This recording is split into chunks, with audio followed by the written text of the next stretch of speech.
Bonjour à tous et bienvenue dans On en parle, le podcast by Prudential Be Life Insurance. Ce moment de conversation où on parle de tous les sujets de société qui nous concernent. Et avec nous aujourd'hui, Dédé Yebovi, bonjour. Bonjour. Comment tu vas? Je vais très bien. Alors, je te laisse te présenter. Alors, je suis Dédé Yebovi Epousse-Flitterman. Je suis nutritionniste de formation. Biologiste médicale d'abord graduée, diplômée de l'Université du Québec à Trois-Rivières au Canada et nutritionniste diplômée de l'Université de Moncton au Canada. Donc, j'ai longtemps travaillé au Canada dans les hôpitaux où je gérais les services de nutrition, dans la nutrition clinique et en France aussi, et aux Pays-Bas dans le domaine médical. Et depuis un peu plus de 8 ans en Côte d'Ivoire où j'accompagne les personnes qui veulent manger sainement, les familles ou même les personnes atteintes de maladies chroniques.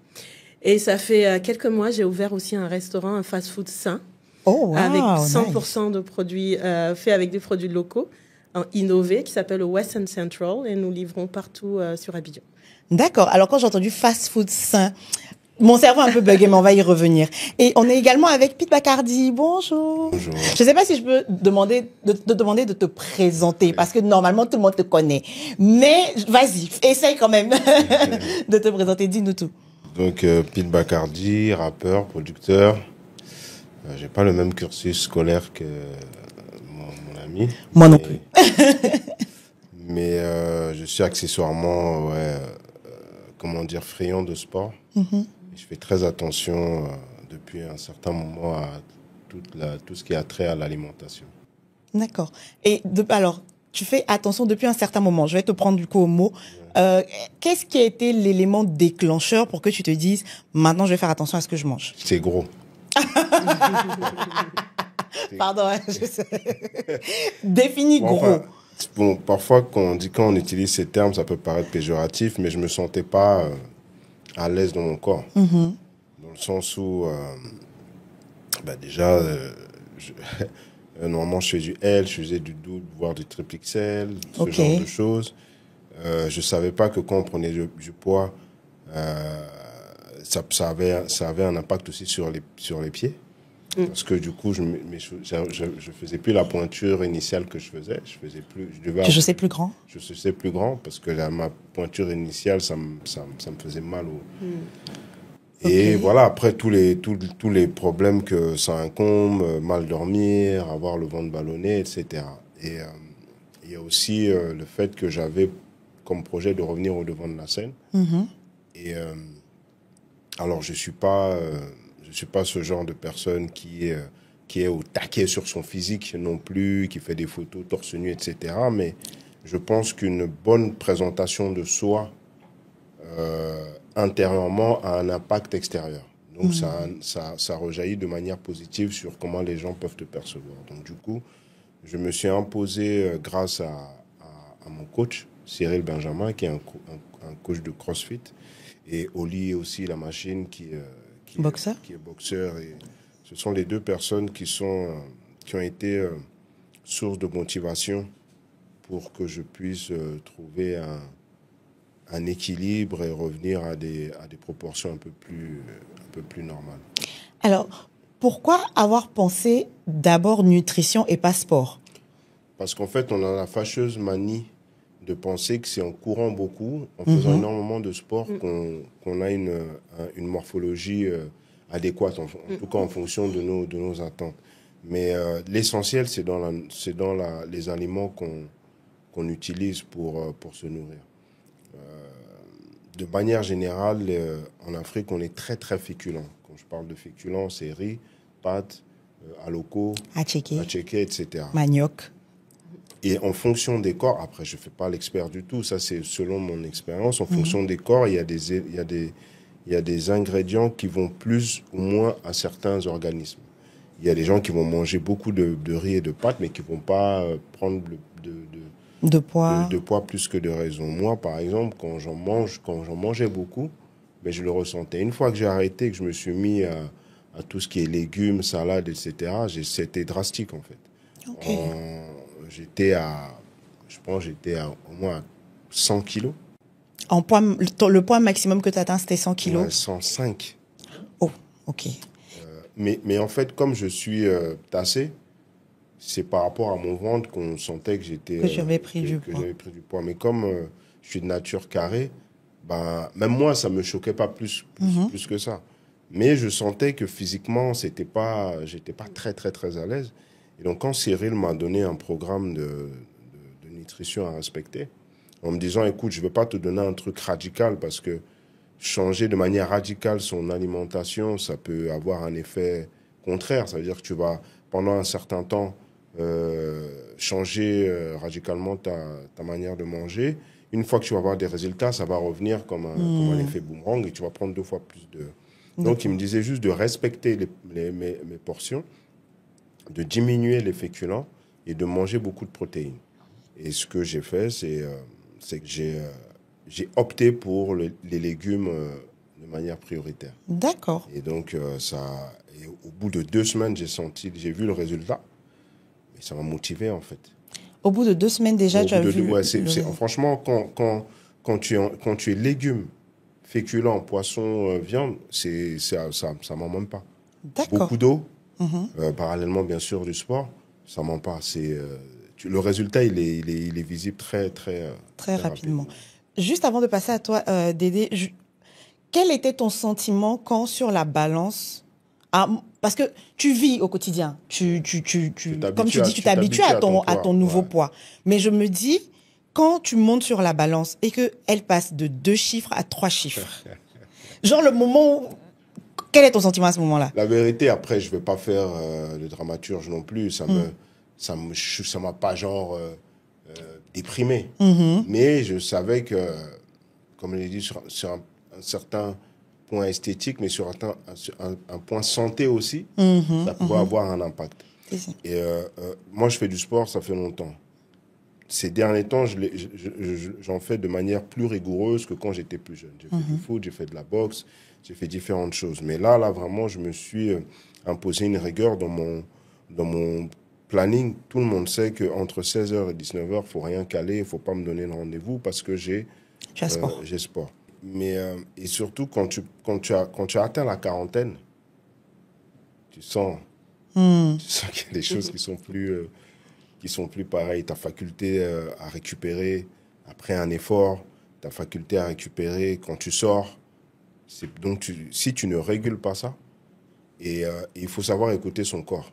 Parfois, on n'écoute pas son corps. Le corps envoie des alertes, envoie des messages pour dire que, attention, il y a ça, il faut faire gaffe à ça.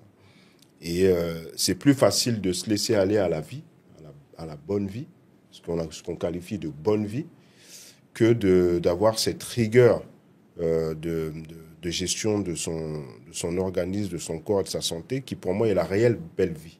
Parce qu'au moins tu vis sainement, tu vis, même psychologiquement, ça a un effet positif en fait. Donc la belle vie, c'est gérer son assiette. Dédé, est-ce que tu es d'accord? Oui, la belle vie, ça dépend comment vous définissez la belle vie, mais je veux dire une vie en santé, c'est évidemment à manger sainement. Donc les études le montrent bien, que quand on mange sainement et sain, on a une longévité qui est beaucoup plus longue. On a moins de maladies, moins sujet à des maladies chroniques, même si génétiquement, on peut être plus sujet à avoir ces maladies chroniques-là de par ses parents directs et tout ça. Je prends un exemple, si un de nos parents, je veux dire mère ou père, a une maladie chronique, on a 40% de chances de l'avoir. D'accord ? Déjà dès le départ. Donc, si les 2 sont atteints de ces maladies chroniques, on a 70% de chances de l'avoir. Donc, départ, tu nais comme ça. Tu as des chances. Papa a de l'hypertension, maman a un peu de diabète. Tu pars avec 70% en moins de capital. Enfin, je dramatise un peu, je grossis le trait. Voilà, je grossis le trait, mais c'est pour qu'on se rende compte. Voilà, en fait, on est prédisposé, mais maintenant, le mode de vie qu'on va avoir, on aura une influence sur la manière dont ces gènes vont s'exprimer. Donc après, c'est très important de faire de la prévention, en fait, d'avoir un mode de vie sain. C'est pas seulement il y a la nutrition, mais il y a aussi le fait d'être actif plutôt. Il y a le fait de savoir gérer son stress.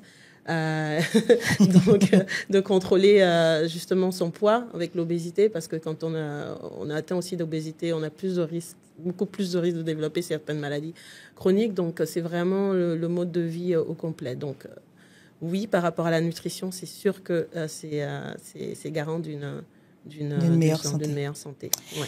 Parlons de la composition d'une assiette. Ouais. Pete disait que en Afrique, on avait... En fait, il y a une espèce de sainte trinité. Ouais. Le holy plantain, le holy manioc, ouais. Et puis tout ce qui est viande, poisson, etc. Quelle est la composition normale d'une assiette?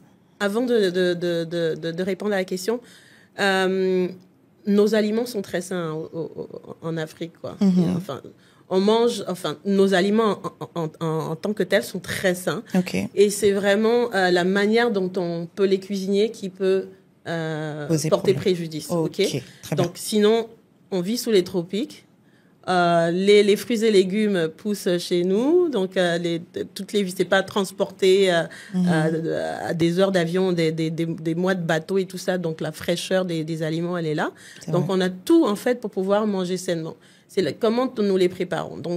Puis le fait que on a tendance à manger trop raffiné, justement, on a perdu cette habitude de manger nos légumes feuillus, nos poissons, même poissons séchés, nos fruits, nos légumes. On préfère aller, aller acheter des chips, des biscuits, etc. Alors qu'on a plein de fruits. L'attaque sur les chips, là, je l'ai vécu personnellement. Mais en fait, dans une assiette, on doit toujours retrouver sa source de protéines. Okay. Une source de protéines, que ça soit une source de protéines animale ou une source de protéines végétale. Et on a tendance à oublier les sources de protéines végétales. Ça, c'est vrai. On a presque tous grandi où on se dit une assiette n'est pas complète s'il n'y a pas son morceau de viande ou son morceau de poulet. Alors que l'assiette peut être complète aussi avec une protéine d'origine végétale, c'est-à-dire les haricots secs qu'on retrouve, par exemple les black eyed peas ou les niébés, comme on dit, qui sont une source de protéines végétales. Donc, il faut absolument que dans l'assiette, on ait une source de protéines. Il faut qu'on ait aussi des légumes. Et les légumes doivent représenter la moitié de l'assiette. La moitié de l'assiette. On parle d'une assiette saine, hein. On parle d'une assiette saine, d'accord? La moitié, c'est vraiment visuel. Okay. Et ensuite, on a la dernière catégorie qui sont les féculents, les glucides. Okay. Mais on a vraiment tendance à faire exactement l'inverse. Voilà, c'est-à-dire les féculents représentent la moitié de l'assiette. Et en plus de ça, dans les féculents, on dit qu'il est plus... C'est mieux, en fait, de manger tout ce qui est féculent avec un indice glycémique qui est plus faible. Donc, tout ce qui est produits céréaliers. Je prends un exemple. Le riz blanc, c'est vraiment un féculent 100% à part entière. Quand on prend du riz complet, il a un indice glycémique plus faible. Donc, ce genre de féculents-là, qu'on appelle produits céréaliers, sont à favoriser par rapport aux féculents purs, en fait. Okay. Donc, voilà. Donc, ce sont ces trois éléments dans cet ordre-là qu'on doit retrouver dans l'assiette. Un quart et un demi de nos fameux légumes. Donc, concrètement, ce que vous êtes en train de me dire, en français facile, si je fais une assiette de garba, normalement, dans mon assiette, la moitié, ça doit être la salade de condiments avec laquelle on sert le garba. Oui, idéalement, un peu le poisson. Oui. Et ensuite, un peu d'atchiké. Exactement. En fait, voilà. Donc, le garba, parce que j'entends souvent ça, en fait, que le garba, c'est pas bon pour la santé. Il faut pas diaboliser, en fait, les plats. Il n'existe pas de mauvais plats, en fait. C'est les combinaisons qu'on fait, les quantités qu'on mange, qu'il faudrait changer. Et c'est un très bon exemple, le plat national, le garba. En effet, il faut juste avoir un peu plus de crudité dans l'assiette, diminuer sa portion d'atchiké. Et bon, du thon frit, de temps en temps, oui, mais peut-être on peut privilégier d'autres moyens, d'autres modes de cuisson. Donc, braisé, c'est encore mieux. Cuit au four, c'est très bien. Mais la friture, il faut vraiment réduire aussi la friture parce que le gras aussi, c'est l'aliment le plus calorique en fait dans les groupes alimentaires, c'est l'aliment le plus calorique. Donc une petite quantité apporte énormément de calories. Pete, est-ce que les changements alimentaires ont été faciles pour toi? ça s'est fait crescendo. Je peux pas dire que c'est facile parce que, comme je disais tout à l'heure, on prend plus plaisir à manger des conneries que de manger. Mais le pire, c'est que c'est tout aussi bon. Et comme elle disait, c'est mieux pour la santé, in fine. Tu vois. Mais non, moi, ça a été crescendo. Je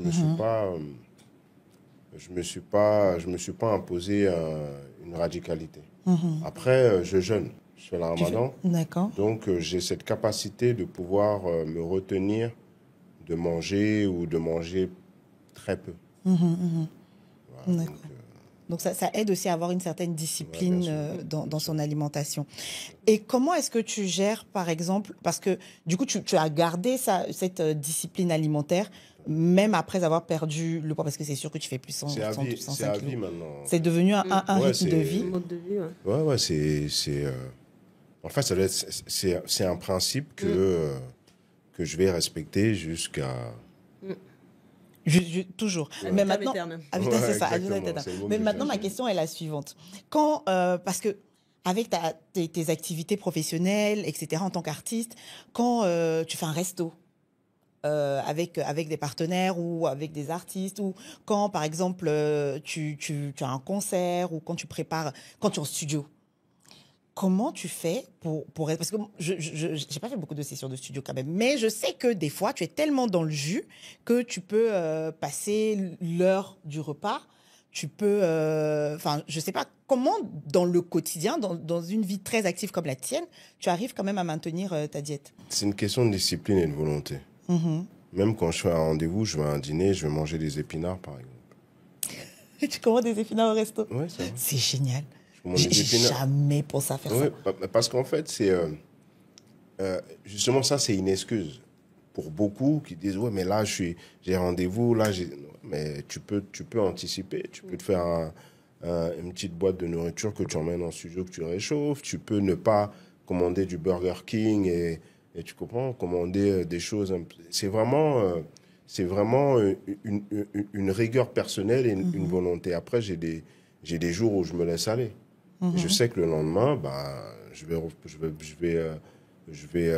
faire du sport, je vais reprendre mes légumes, etc. Parce que, effectivement, je suis pas dans une sorte de prison alimentaire.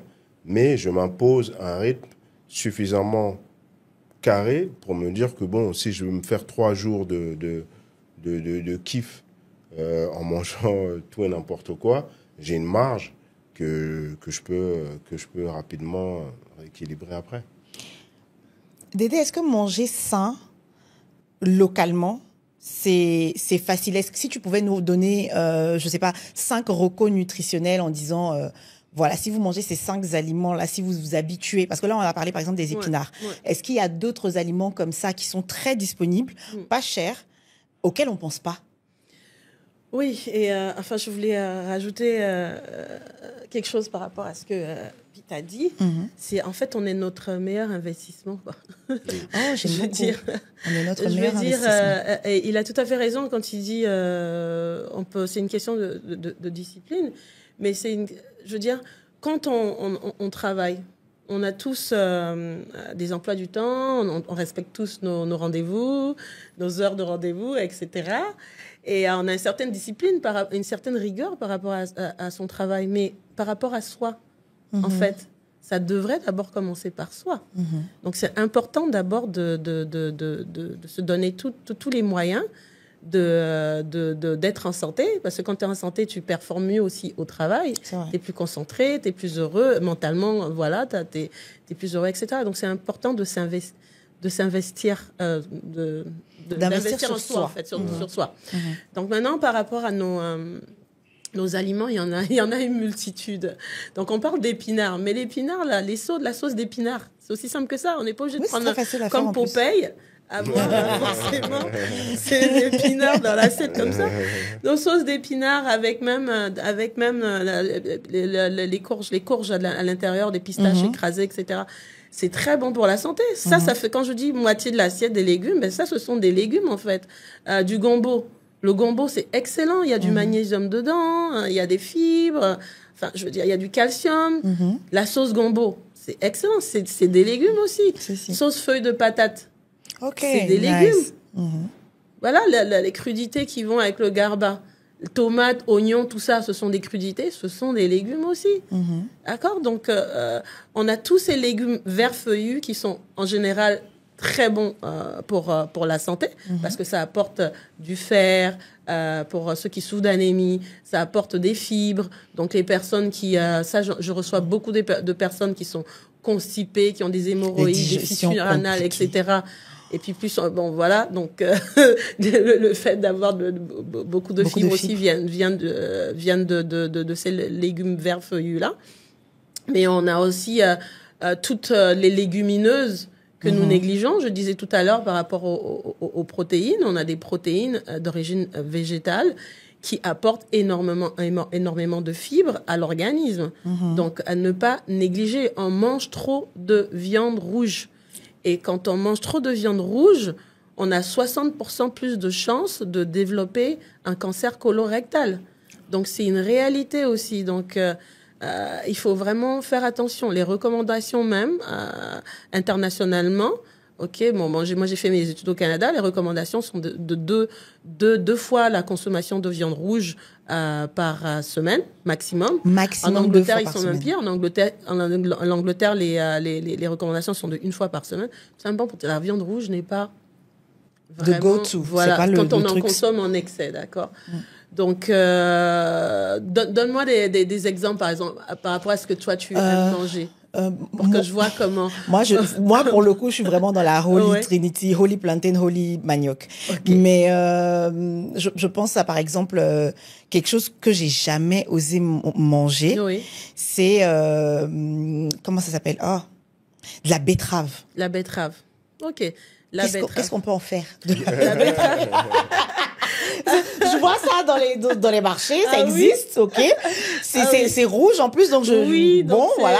Mais qu'est-ce qu'on en fait? Il y a du bêta-carotène à l'intérieur, c'est excellent pour les yeux et tout ça. Il y a des vitamines, des minéraux, on en a besoin pour pouvoir bien fonctionner, pour nos muscles, pour le cœur, etc. Donc la betterave, on peut la manger de toutes sortes en fait. On peut la manger crue. Donc, sous forme de salade, on peut la râper, couper en morceaux, tout ça, mettre dans les feuilles de laitue, tout ça avec une vinaigrette. On peut la manger crue, on peut la manger cuite aussi, donc on peut la cuire, couper en morceaux, même faire sauter, tout ça avec oignons, ail, voilà, comme vous voulez, un petit peu d'huile et tout ça, la manger cuite. On peut l'incorporer aussi à des smoothies, des smoothies faits maison. Donc, si vous voulez mettre du lait, du yaourt, un peu de betterave, de la mangue, des ananas, etc. Et puis mettre ça dans le blender et faire passer tout ça. Et puis, c'est très joli. On peut la mettre en purée. Surtout purée pour les enfants, oui, purée de betterave, mais purée de betterave pour colorer les aliments. Par exemple, moi, mes enfants, ils adorent ça. Je prends la betterave en purée et puis je mélange à du riz, par exemple, et ça fait du riz. Ça fait du riz rouge. Du riz violet, c'est du riz cute. rose, ou des pâtes violettes ou roses, donc c'est très très joli visuellement, c'est intéressant pour les enfants et tout. Donc on peut la manger de toutes sortes, la betterave. Mais par rapport à nos sauces, les gens pensent que, par exemple, les sauces grasses, un peu grasses la comme sauce graine ou les sauces d'arachide. Sauce graine, il y a cette croyance populaire qui dit que l'huile rouge, c'est mauvais pour la santé. C'est pas vrai. Je sais pas d'où ça sort. Je crois que ça sort du fait que l'huile rouge qui a été raffinée produit du gras trans, et le gras trans est dangereux pour la santé cardiaque. Mais l'huile rouge pure même, il y a rien de mal à manger. La cuisine dans la sauce graine et tout ça, non, on peut. C'est pas un problème. Bon, il faut juste faire attention à la quantité parce que c'est un corps gras. Comme il faut faire attention à la quantité d'huile d'olive qu'on utilise ou de beurre ou de margarine parce que c'est du gras. C'est du gras. Donc l'huile rouge n'est pas mauvais en soi. Maintenant, si on a une assiette avec, par exemple, du foutou. Donc le foutou se retrouve dans les féculents qu'on doit avoir dans l'assiette. On a la sauce graine qui est là avec, du poisson fumé. Donc on a ces protéines. Très bonne recette. Maintenant, la sauce graine, quand on voit, on dit mais en fait, mon assiette, il y a pas de légumes en fait. Voilà, dans cette assiette-là. Une assiette saine doit avoir des légumes. Dans ce cas, il faut penser à innover nos plats traditionnels. Pourquoi pas? Il faut avoir l'esprit un peu ouvert et puis peut-être qu'on va même se rendre compte que mais pourquoi j'ai pas essayé plus tôt? C'est bon. On peut mettre des légumes à l'intérieur de la sauce. Qu'est-ce qui nous empêche de mettre des légumes? Même des aubergines, par exemple. On peut mettre des aubergines, beaucoup d'aubergines à l'intérieur. Mais il y a une version comme ça, par exemple, pas de sauce graine, mais de sauce arachide. Alors moi, je suis moitié camerounaise et je sais qu'en Afrique centrale, il y a une version de sauce arachide avec des feuilles d'épinards dedans. Oui. Donc c'est possible, effectivement. C'est possible. Et comme je dis, c'est quand même... ou des feuilles de manioc aussi dans la sauce graine. Exactement. Voilà. Donc il faut qu'il y ait une quantité suffisante. C'est pas genre la petite cuillère. Donc quand on se met dans la tête visuellement, on dit faut que ça représente quand même une bonne proportion de l'assiette. Et faire attention à ces corps gras, même si c'est du gras qui vient des produits oléagineux comme les arachides, les pistaches et tout ça, ça reste quand même du gras, même si c'est du gras sain, c'est quand même très calorique. Donc, faut faire attention à cette quantité-là et mettre un peu plus de feuilles dans la sauce que de la manger pure comme ça. Donc, ce sont des petites choses. Ou bien si on veut pas du tout, que non, moi, c'est sacrilège. Qu'est-ce qu'elle raconte de feuilles dans la graine, ça va. Est-ce qu'on peut compenser avec des fruits, une belle assiette de fruits après? On peut compenser, on peut prendre une salade de crudité en entrée, avant, par exemple, une salade de laitue, tout ça, avant de manger son assiette. Donc c'est très important et Pete l'a dit tout à l'heure. Je suis contente qu'il ait beaucoup parlé de légumes, etc. Le fait justement de manger ces légumes en premier, dans le cas où on n'a pas une assiette vraiment saine pour compenser, on mange ces légumes en premier. Ça va permettre aussi de faire attention aux quantités qu'on va manger après. Donc est-ce qu'il y aura un sentiment de satiété déjà. Parce que dans les légumes, il y a au moins 78% d'eau. Et qui dit eau veut dire aussi hydratation. Donc on est à satiété plus facilement. Et puis il y a des fibres. Donc c'est un petit trick, comme on dit, avant d'attaquer les choses. Mais c'est vraiment une question de manger de tout, mais faites attention aux proportions. Aux proportions, tout à fait, parce qu'il n'y a vraiment pas d'aliments à diaboliser. Alors, à chaque fois qu'on parle de nutrition, il ouais. y a ce copain, le sport, qui vient en tête. C'est vraiment une vie saine. C'est, j'ai l'impression, l'équilibre entre les deux. Sachant que tous les deux, vous êtes sportifs, vous pratiquez du sport vraiment au quotidien, ou en tout cas assez souvent. J'ai une longue pause. Mais you're back. Yeah, I'm back. I'm really back. Puis toi, tu disais que tu as toujours fait du sport. Oui. Pourquoi? Comment? Enfin, comment est-ce que ton histoire d'amour, entre guillemets, avec le sport a commencé? Après, dans l'environnement dans lequel j'ai grandi, en cité, on fait beaucoup de sport, en fait. Parce que ça nous occupe. On fait du foot, on fait de la muscu, on fait de la boxe anglaise, boxe thaï, donc on fait beaucoup de sport. Mais on le fait pas parce que on veut respecter une discipline, on le fait parce que on comble le temps qui passe. Après, quand tu quand tu es plus consciencieux, tu sais que c'est indispensable pour le bien-être. Et donc, c'est mon cas aujourd'hui. Comme je disais, depuis au moins 3 ans, c'est dans mon planning. Quand je voyage, pareil, je ne transgresse pas, pardon, à la règle. À la règle. Ouais. Je fais du sport. 16-19. Ouais, 16-19. En fonction des rendez-vous que j'ai. Par exemple, si j'ai studio de nuit, je fais du sport soit entre 6h et 9h, soit entre 9h et midi. Mais je trouve toujours du temps pour faire du sport. Et aujourd'hui, ça en est devenu même thérapeutique pour moi. C'est vrai? Oui. C'est-à-dire, pourquoi c'est thérapeutique? Parce que on a des questionnements sur nos vies, on a des stress, on a des ambitions, on a des doutes, on a des problèmes. Et quand tu fais du sport, déjà ça régule, à parler de stress tout à l'heure, ça régule tout ça. Parce que ça te met dans un état où tu planes en fait. C'est-à-dire que c'est une douleur positive. Pendant l'exercice, tu souffres, mais après... Il y a un effort, mais... Après, il y a effectivement, je pense que tu viens de dire drogue. Oui, c'est une drogue. C'est une drogue. Aujourd'hui, une bonne drogue. Ouais, une très bonne drogue. Si j'ai pas ma dose de sport, je le sens en fait, je le sens dans mon humeur. Si je fais 2 jours, 3 jours, non, c'est pas possible. Et je n'imaginais pas un jour que j'allais me retrouver dans ce genre d'état. Mais effectivement, donc ça me quand je rentre, donc j'ai la prière, bien sûr, la foi, mais quand je rentre dans une grande période de stress, je fais 2 fois plus de sport et ça me soigne, quoi. Quel sport tu pratiques, du coup? CrossFit et boxe. CrossFit et boxe. D'accord. Toi aussi, tu fais du sport? Toi, tu fais plus de la muscu? Oui. Alors, j'ai remarqué quand même, tu me diras, parce que aussi tu rencontres des clients qui viennent te voir pour améliorer leur quotidien. Oui. Puis aussi, peut-être que tu me diras si c'est vrai ou pas, mais j'ai remarqué que les femmes, de façon générale, font moins de sport. Non? Non. Ah, c'est une idée reçue. Ou ça dépend de quel sport? Ouais, ça Par dépend exemple, de- quand toi, tu vas à la salle, à la boxe, il y a des filles qui viennent faire de la boxe? C'est pas Il y vrai. a des filles à la boxe, il y a Il y des en filles a, au- mais- il y a des filles au CrossFit.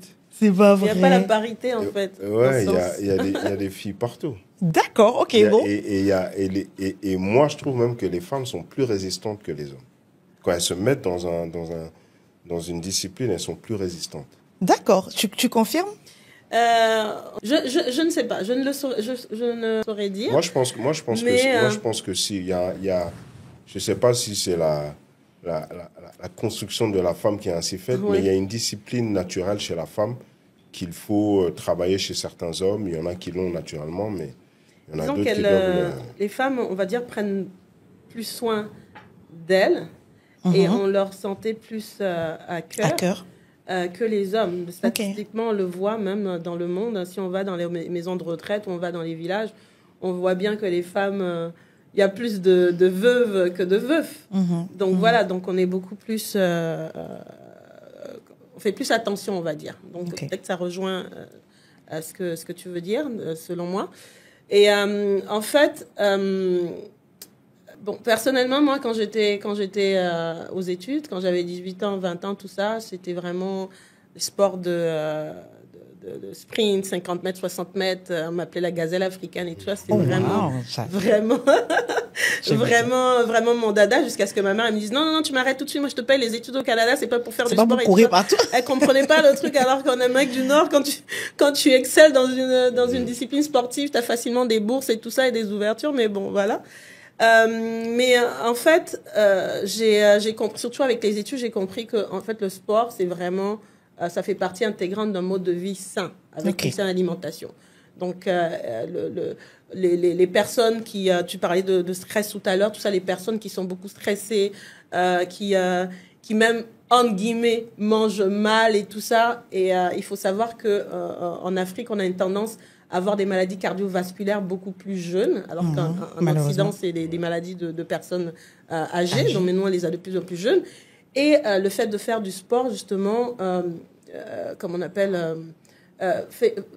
agit à titre préventif, en fait, et retarde, en fait, l'apparition de ces maladies-là. Donc, c'est une manière de gérer, justement, son stress, il a très bien dit tout à l'heure, et c'est vrai, et c'est une manière aussi de prévenir l'apparition de certaines maladies chroniques, dont les maladies cardiovasculaires, qui nous tuent beaucoup en Afrique subsaharienne. Donc j'ai très vite compris ça aussi avec les études, et comme naturellement sportive et tout, et là, je rejoins encore Pete par rapport à ça, c'est que après la séance sportive, il y a des hormones en fait qui sont sécrétées, les hormones du bien-être. Et c'est même c'est un effet biologique, quoi. Ouais. C'est biologique. Oui. Il y a les endorphines qui sont sécrétées, il y a la dopamine et tout, donc qui ont un effet euphorisant, un effet de calmant. Et c'est vrai. Donc c'est pas une expérience personnelle, voilà, c'est pas les ondits, c'est pas Google, c'est vraiment scientifique, voilà. Donc c'est vraiment scientifique, c'est vrai. Et puis c'est un effet vasoconstricteur des artères au niveau du cœur qui pompe mieux, etc. Donc c'est vraiment ça. Et ça m'a permis personnellement, parce que je suis maman de trois enfants, dont le dernier que j'ai eu à 44 ans. Et je peux vous dire que le dernier que j'ai eu à 44 ans, j'ai eu beaucoup plus de mal à perdre mon gras de bébé, entre guillemets. D'accord ? Et à cause de l'âge, des problèmes hormonaux, etc. À cause de la périménopause, bon, ça peut être un sujet pour autre chose. Ce sera sûrement un sujet pour autre chose. Mais le fait les mamans, justement, qui ont accouché, le fait de pratiquer une activité physique et sportive permet de retrouver plus ou moins sa forme. Et le fait de faire aussi de la musculation. Et quand je dis de la musculation, c'est pas forcément sur lever des poids, c'est des exercices de résistance en fait. Donc, je connais beaucoup de femmes qui se tuent beaucoup au cardio, qui font énormément de cardio, courir, etc., en disant que c'est la solution miracle, mais il faut combiner aussi avec des exercices de résistance. Donc, crossfit, des exercices de type HIIT, pour pouvoir vraiment solliciter ces muscles et les faire travailler. Parce qu'en utilisant ces muscles, on brûle beaucoup plus d'énergie et on fabrique plus facilement aussi de la masse musculaire. Et qui dit plus de masse musculaire veut dire qu'on peut brûler plus facilement de l'énergie et du gras, en fait. Donc, il ne faut vraiment pas hésiter, les femmes, les mamans, tout ça, à s'entraîner régulièrement. L'OMS recommande même 150 minutes d'activité physique et sportive par semaine, minimum, pour rester en santé. 150 minutes, c'est un peu ça, c'est vraiment le strict. Ça, c'est vraiment le B.A.-ba. C'est vraiment le B.A.-ba. Maintenant, quand on a d'autres objectifs. À 30 minutes. Voilà, tu vois. Donc, maintenant, quand on a d'autres objectifs, comme la perte de poids, la etc., transformation corporelle, etc., donc, ça peut varier, ça peut même augmenter. Donc, ça fait partie comment on appelle ? Ça doit faire partie de notre quotidien. Voilà, ça doit faire partie de notre quotidien, en fait. Et il y en a qui vont dire, ah, mais j'ai pas le temps, il y a les enfants, il y a les réunions. La vie est dure. De toute façon, on trouve toujours des excuses à ne pas faire ce qui a l'air soi-disant compliqué. C'est toujours plus facile de faire des activités le fun que d'aller transpirer à la salle de sport, par exemple, ou bien de prendre les escaliers au lieu de prendre l'ascenseur. Ça compte. Ça compte. Toutes ces petites choses-là. Marcher, ça compte. Marcher compte énormément. Je veux dire, prendre les escaliers quand on va au 2e, 3e étage au lieu de prendre l'ascenseur, c'est déjà un début. Oui, ça augmente le rythme cardiaque. C'est dans tes minutes, c'est dans tes 150 minutes. Oui, c'est bon pour le VO max, c'est bon pour la santé cardiaque. Au lieu de prendre la voiture pour aller acheter le pain à la boulangerie qui a juste 100 mètres, on peut marcher, pour aller à la boulangerie. Je veux dire, on a perdu, en fait. Marcher, oui, marcher, tout simplement. On marche très peu. Après avoir mangé le soir, par exemple, ou même au travail, faire une petite pause, aller faire le tour du pâté de maison, une petite marche de 15-20 minutes, tout ça compte. Et en plus de ça, pour ceux qui sont au bureau, ça aère l'esprit. Quand on revient, on est même beaucoup plus performant au travail, parce que c'est prouvé que le fait de faire une pause et de prendre de l'air, ça permet d'avoir l'esprit plus ouvert, pour simplifier les termes. Donc, c'est des petits gestes au quotidien. Vous n'êtes pas obligé d'aller vous inscrire à la salle de sport, mais vous devez bouger. Vous devez bouger. Même les mamans, allez sur YouTube. On vit dans une génération où on a tout sur les smartphones. Mettez un truc exercice HIIT sur YouTube par rapport au temps que vous avez, 15 minutes, 20 minutes. Levez-vous 10-15 minutes avant d'aller au travail. Sautez, transpirez, criez, procrastinez dans votre chambre et tout ça avant d'aller vous laver au travail. Tout ça compte, en fait. OK. D'accord. Donc, peut, tout effort compte. Pete, en tant que producteur, est-ce que et aussi manager, est-ce que tu encourages aussi les personnes avec qui tu travailles, tes collaborateurs, tes artistes, à faire du sport? Tout le monde. J'ai bien aimé quand il a dit tout le monde. Non, parce que on s'encourage parfois pour des choses futiles, autant s'encourager pour les choses utiles. Qui comptent. Non, je le fais pour tout le monde. Pour tout le monde. Et tu vois la différence aussi dans leur santé, dans leur productivité. Est-ce que pour les créatifs qui nous écoutent, parce que par exemple, je dis ça pourquoi? Je sais que Prudential Be Life Insurance a une journée bien-être. Voilà, tous les ans, ils ont une journée dédiée au bien-être avec des activités sportives. Ils ont aussi tous les samedis la possibilité pour les collaborateurs de faire du sport. Ça peut être de la marche, ça peut être de la course, ça peut être. Donc ils ont inclus. Je pense que de plus en plus dans le milieu, on va dire corporate, on inclut des journées bien-être et des journées sport. Je confirme. Mais est-ce que aussi, vous, du côté plus créatif, du côté artistique, tu as le sentiment que c'est tout aussi bénéfique? C'est tout aussi bénéfique. Je te dis qu'il y a une approche psychologique qui est importante. Et le créatif, il utilise il utilise tout son intellect. Donc, si son intellect est défaillant pour différentes raisons, en faisant du sport, ça le dégage de certains encombrements et ça lui donne la place à une créativité plus intense. Donc, c'est important. C'est important pour tout le monde, en fait. Ça doit être la base. Ouais. Comme on doit manger matin, midi et soir, comme on doit prier matin, midi et soir, comme on doit, quand on est parent, gérer les enfants matin, midi et soir, on doit gérer sa santé, son alimentation, faire du sport matin, midi et soir. J'aime beaucoup. Pour moi, je pense qu'on a... Je sais pas comment on peut conclure mieux que ça. C'est-à-dire que ça doit être dans notre quotidien. Franchement, ce que je retiens, s'il y a 2 chiffres que je garde en tête, c'est vraiment 150 minutes minimum. Oui. Ouais. Je trouve que ça, c'est une clé, c'est impactant, c'est important. Et aussi le 50% légumes. Voilà, vraiment garder en tête 50% de légumes dans son assiette. Ouais. Je pense que si on arrive à appliquer déjà ces 2 conseils-là, on augmente son capital vie, on augmente son mieux-être, son bien-être, et puis on est parti comme ça pour avoir une vie saine. Oui. Dédé, est-ce que je peux te demander ton mot de fin pour le faire quand on est en famille, comment mieux manger quand on a des enfants, quand on a des responsabilités, enfin, comment inclure son mieux vivre, comment inclure son entourage dans son mieux vivre, voilà, c'est plus ça. Comment convaincre la conjointe, le conjoint et les enfants. Tout à fait. Alors, comment ça va? Honneur aux femmes. Donc, il faut commencer très tôt. Il faut commencer très tôt parce que quand on commence très tôt, ça fait des adultes plus avisés qui font des choix meilleurs pour eux. Déjà, un enfant a besoin de au moins 1 heure d'activité physique par jour, donc il doit s'amuser au moins 1 heure, pas devant les écrans à longueur de journée. Donc, il a besoin de bouger. Nous, quand on était petits, on grimpait dans les arbres. J'ai plein de cicatrices et tout parce que voilà. De nos jours, les enfants, c'est plus ça. Y compris les miens, hein. Faut que je les pousse. Les miens, plutôt que je les pousse. Donc, il faut vraiment qu'il apprenne nos enfants à jouer encore, comme avant, dehors, de préférence. Et il faut commencer à les sensibiliser très tôt sur la saine alimentation, en leur proposant des choix sains, en introduisant les légumes très tôt quand il y a la diversification alimentaire. Donc dès 6 mois, quand on commence à introduire des aliments, commencer aussi par des légumes et tout ça. Et il faut toujours leur en donner à tous les repas. Très petits, comme ça, ils sont déjà habitués à en manger. D'accord ? Et il faut que les parents aussi appliquent le même principe sur eux. Parce qu'un enfant va dire, mais maman, papa m'oblige à manger mes petits pois, mes haricots, alors que lui-même, il mange des frites et des burgers tout le temps. Ça fait pas de sens. Les enfants, vraiment, vont par copier énormément, vont vraiment par mimétisme et tout ça.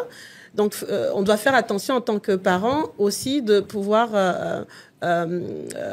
faire des choix judicieux, parce que nos enfants nous regardent.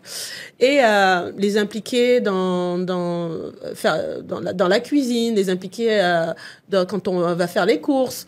Donc ça aussi, ça permet de pousser la curiosité, d'expérimenter en cuisine, de manger ce qu'on a préparé. Voilà, donc ce genre de choses-là est très important pour faire des adultes qui vont grandir déjà pour eux, pour qu'ils grandissent en santé, parce qu'on commence à avoir de plus en plus d'obésité infantile malheureusement. Donc voilà.